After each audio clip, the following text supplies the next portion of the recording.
Pensa comigo, imagine uma situação. Digamos que você fosse uma pessoa muito rica, talvez seja uma pessoa muito rica, e fosse fazer uma viagem muito longe e ficaria muito tempo distante da sua casa, da sua, dos seus bens, não é? Vamos dizer que você fosse um grande empresário, e você então contratasse pessoas para cuidarem da sua casa, para cuidarem dos seus negócios, para cuidarem das suas terras. E antes dessa viagem, você reunisse todos esses funcionários, os chefes, os que fossem os dirigentes, e falasse com eles: olha, a minha casa está aqui, sob seus cuidados, aqui estão minhas contas, aqui estão os meus gastos, aqui estão os custos, aqui estão os meus hábitos. Eu estou indo para uma viagem, vou ficar um tempo fora do país, e eu quero que vocês façam exatamente assim. Você vai trabalhar desta maneira, você daquela outra maneira, você que vai cuidar da minha casa vai trabalhar assim, você que vai cuidar da minha empresa vai trabalhar assim. Ajustasse o salário dessas pessoas e fosse despreocupado, crendo na boa vontade, na competência, claro, e também que a sua vontade prevalecesse naquele contexto. Veja, é só uma conjectura. E aí você fosse, viajasse, sem muita preocupação, recebendo relatórios semanais ou relatórios mensais, e essas pessoas contratadas diriam: está tudo conforme nós combinamos, estamos todos trabalhando em conformidade com o que foi acertado, enfim. Aí você voltasse um tempo depois e descobrisse que tudo foi feito diferente do acordado. Que as pessoas que foram contratadas para fazer uma coisa fizeram outra. Que a sua casa já não estava mais do jeito que você havia deixado. Os móveis tinham sido mudados de lugar, a pintura tinha sido feita de outra maneira, a empresa, os negócios, as terras. Como você reagiria?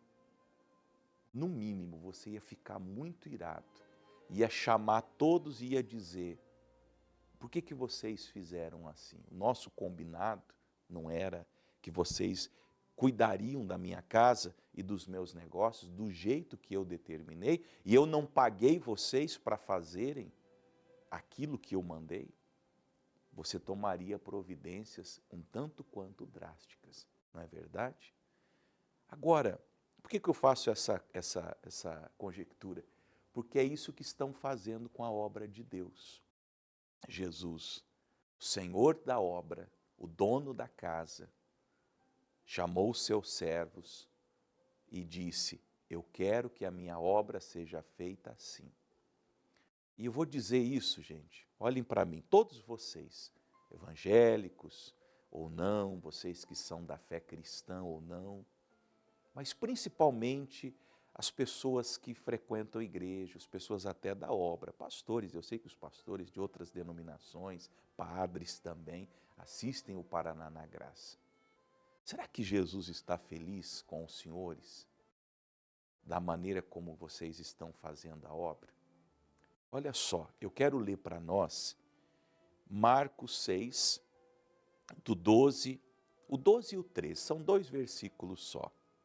O Evangelho do dia vai tratar um pouquinho desse tema. Marcos 6, 12 e 13. Por quê? Quando Jesus deu a comissão para instituir a igreja, para começar o trabalho da igreja, para começar o trabalho de evangelização, ele chamou os 12, depois chamou 70, e ele deu algumas diretrizes.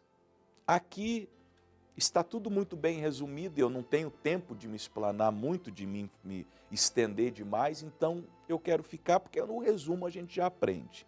Olha só, e saindo eles, os comissionados, eu sou, você é. para fazer a obra de Jesus, não a minha, não a sua, não a da igreja, a de Jesus. E saindo eles, pregavam ao povo que se arrependesse, e expulsavam muitos demônios, e ungiam muitos enfermos com óleo e os curavam.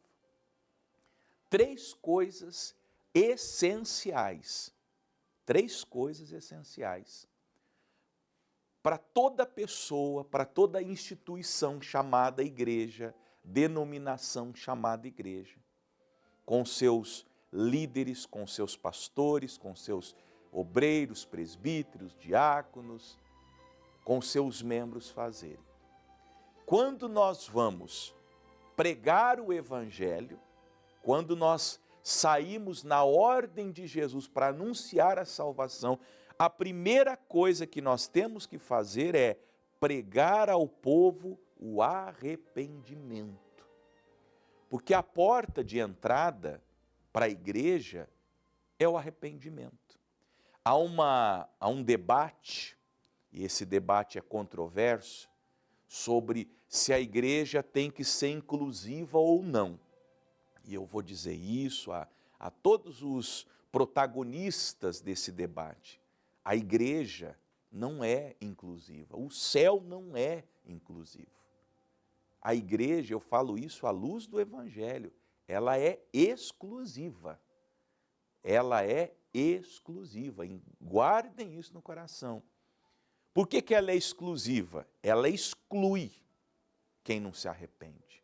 A igreja verdadeira, ela exclui. E se ela aceitar, Jesus diz que na volta dele, ele vai separar o joio do trigo. Vamos dizer, para não falar de nenhuma denominação, a igreja da graça. Quando Jesus voltar, ele vai fazer uma peneira. A palha ele vai jogar fora, ele vai ficar só com o trigo. As parábolas ensinam isso. Ele vai pegar o peixe ruim, vai jogar fora e vai ficar só com o peixe bom. Ele vai separar o trigo e vai lançar o joio para ser queimado. Então a igreja não é, nunca será inclusiva, o céu não é, nunca será inclusivo. Por isso que nós temos que, antes de chamar as pessoas para a igreja, e eu estou aqui falando para você que está entrando pelas portas da salvação, a primeira coisa que você tem que fazer é se arrepender. Pastor, mas eu não posso participar da sua igreja em pecado? Pode, mas aqui você vai chegar e vai ouvir uma palavra de arrependimento.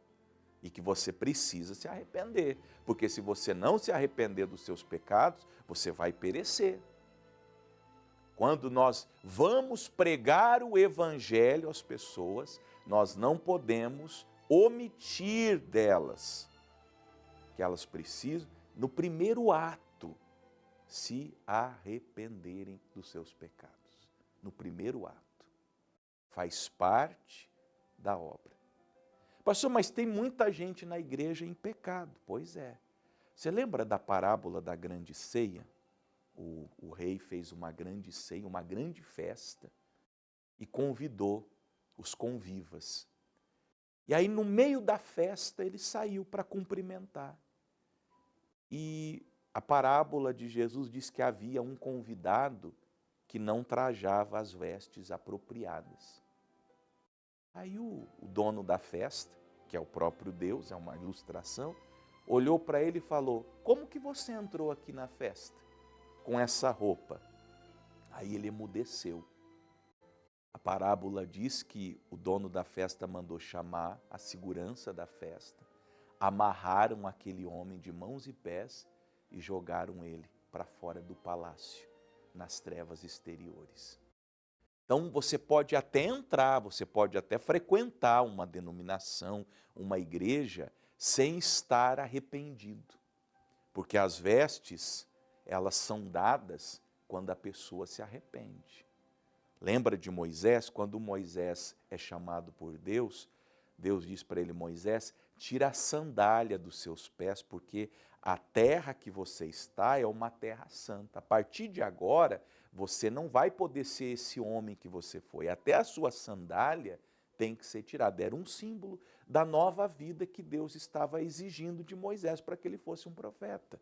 Então, quando eu sou chamado ao evangelho, eu sou chamado pelo arrependimento. Por isso que Jesus falou para os apóstolos, olha, vocês vão pregar e vão dizer para as pessoas, se arrependam. Para elas entrarem na igreja, elas têm que se arrepender.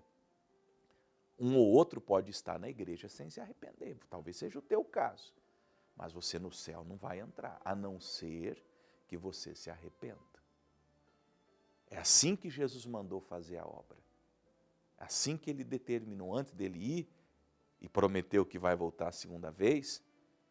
A primeira coisa, preguem o arrependimento. Todos têm que se arrepender dos seus pecados. E quem não se arrepende, não vai entrar no céu. Depois, nós lemos no 13, que os discípulos expulsavam demônios. É um ministério, libertação é um ministério. Pastor, aqui na igreja que eu frequento, não tem libertação. Sim, olha, eu tenho respeito, eu vou dizer com muito cuidado, mas eu ficaria com o pé atrás. Eu ficaria com o pé atrás. Por que não tem libertação? Por que os demônios não são expulsos? Se os demônios estão aí, pelo mundo afora, causando sofrimentos e dores, alguma coisa errada. Ah, mas é que aqui na minha denominação não se tem fé para expulsar demônios, não se tem pastores capazes. Bom, na minha, até os membros são ensinados a expulsarem os demônios. E olha, a gente recebe dia ou outro aqui testemunhos de pessoas da igreja que frequentam, que não têm nenhum cargo, que quando a situação exige, fazem libertação. Então, você tem que ver isso aí, tem que ver. E há quem negue até esse ministério. Veja, gente, por isso que eu peço para vocês abrirem a Bíblia. O texto está aí, Marcos 6, 12, 13. Agora nós estamos no 13. Se Jesus mandou expulsar os demônios, se os discípulos expulsavam os demônios, se a igreja primitiva expulsava os demônios, por que a sua igreja não expulsaria? E terceiro, ungiam muitos enfermos com óleo e os curavam. Na obra de Jesus, que ele mandou a gente fazer, então vamos recapitular. Primeira coisa, primeiro, carro-chefe, por assim dizer, pregar arrependimento. As pessoas têm que se converter, têm que nascer de novo, têm que passar pelo batismo nas águas. É assim que a coisa é. Segundo, libertação. Expulsar demônios, tem que expulsar. E vai manifestar, olha, acontece coisas assim sobrenaturais, mas nós não temos medo disso. E se você conhece alguém que precisa, ou se você precisa, pode entrar em contato com a Igreja da Graça, que eu mando aqui 10 pastores aí para fazer libertação. E terceiro, cura divina. E nesse caso aqui, Jesus instruiu até que eles ungissem com óleo. O Tiago também, em Tiago 5,14, manda ungir com óleo. Então, quando alguém falar, essas igrejas que ungem as pessoas com óleo, eu unjo com óleo, porque Jesus mandou ungir com óleo. E nós fazemos unção ali no alto da cabeça da pessoa, impomos as mãos para que ela fique curada. É assim, meus colegas pastores, é assim, meus irmãos e irmãs, amigos e amigas, que Jesus mandou fazer a obra dele. E esse é o princípio, é o início.